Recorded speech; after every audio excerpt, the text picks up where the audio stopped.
August 2nd, 2025 was yet another postcard perfect day in Long Beach, and typically the Queen Mary looked as regal and enchanting as ever, although yes, that sub is still there. There are ongoing talks about removing it, but the cost will be exorbitant. I was a bit early for the quarterly meeting of the local chapter of the Steamship Historical Society of America and had a little free time to look around for this update. Fortunately, unlike her one-time rival, the SS United States, the beloved Mary's 3 Replicas stacks are still in place.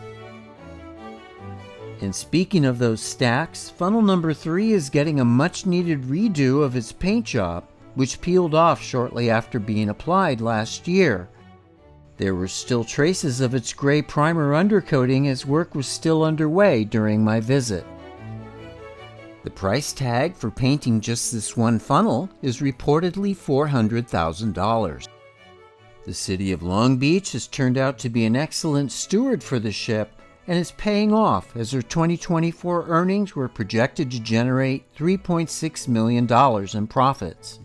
Her outer deck areas and paintwork looked fine, and there even seemed to be some work going on in the former Sir Winston space.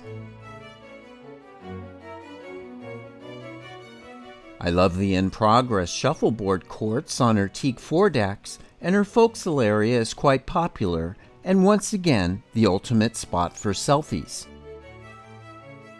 I've already and quite extensively covered most of the ship in my prior updates, which you can find here on the Queen Mary playlist. We entered the ship at the observation bar, which is just as lovely as ever, and steps away the shop on the starboard side is now being revamped into a gallery featuring many of the ship's artworks, including Kenneth Shoesmith's Madonna of the Atlantic, and will open soon.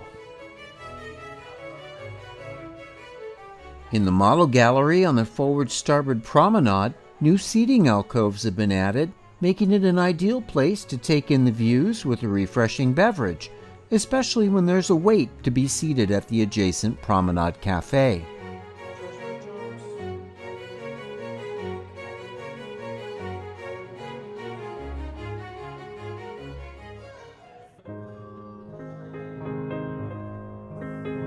And now for the sad part of this update.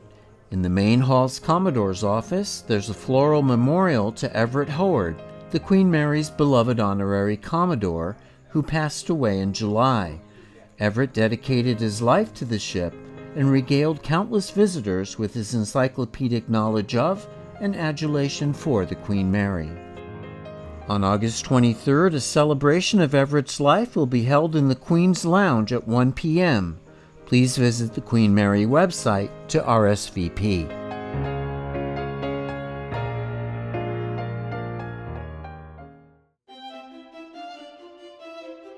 And now it's time to head to the gloriously paneled former Garden Lounge, now the Maritania Room, for the Southern California chapter of the Steamship Historical Society of America's quarterly meeting.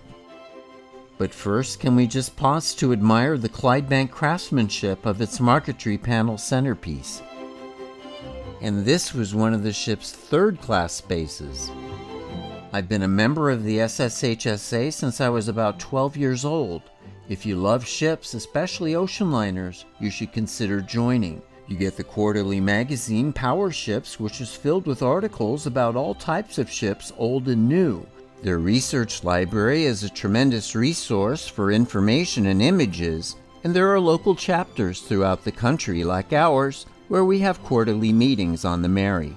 These get-togethers feature speakers, memorabilia raffles, and even refreshments.